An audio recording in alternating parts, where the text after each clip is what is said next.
पर आपने जब राजनीति का रास्ता चुना तो आप मुकेश साहनी जी के साथ थे, उनके साथ जाने की कोई वजह, फिर आपने बीजेपी को चुना, तो ये वैचारिक स्तर पर उनके साथ जाना मजबूरी थी या सत्ता पाने के लिए बीजेपी जरूरी था? आपने इस तरह का जो ट्रांजिशन किया उसके पीछे की वजह क्या है? देखिए, जैसा कि आपने बताया भी कि हम लोगों ने एक पार्टी बनाई और पार्टी का एकदम मोटो यही था कि एक आइडियल पार्टी बनाएंगे हम लोग, क्योंकि हम लोग प्रैक्टिस लाइफ में भी काफ़ी संतुष्ट थे और किसी चीज़ की दिक्कत नहीं थी। तो हमने सोचा कि अगर हम पार्टी बनाएंगे तो एक आइडियल पार्टी बनाएंगे जो कि रियल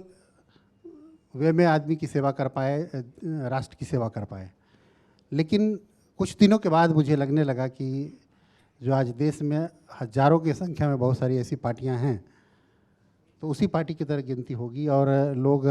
जिस चीज़ से हम भागना चाहते थे, जिस चीज़ से हम दूर होना चाहते थे, भ्रष्टाचार, टिकट बेचने का काम और बहुत सारा जो आप समझते हैं राजनीति में बहुत सारी छोटी पार्टियां कर रही हैं, तो मुझे लगा कि मैं इसके लिए नहीं बना हूँ और मुझे ऐसे जगह जाना चाहिए जहाँ इस चीज़ अच्छा से काम किया जाए, राष्ट्र को सर्वोपरि मानकर काम किया जाए और जिस चीज़ के लिए मैं आया था राजनीति में। नहीं, पर राष्ट्र को सर्वोपरि मानने की भावना आपकी शुरू से रही है और इसलिए आपने संघ में सदस्यता भी ली थी, पर संघ से वीआईपी जाना और फिर बीजेपी जाना, इसीलिए मैंने आपसे ये सवाल पूछा। देखिए, जब कोई भी नई पार्टी बनती है तो सबका सपना होता है कि हम एक आइडियल पार्टी बनाएंगे जो एक्सपेक्टेशन पर लोगों के खरा उतरे और अपने ढंग से काम करें, जहां मुझे स्वतंत्रता हो कि मैं जो डिसीजन लूँ पार्टी के हित में और समाज के हित में डिसीजन लूँ।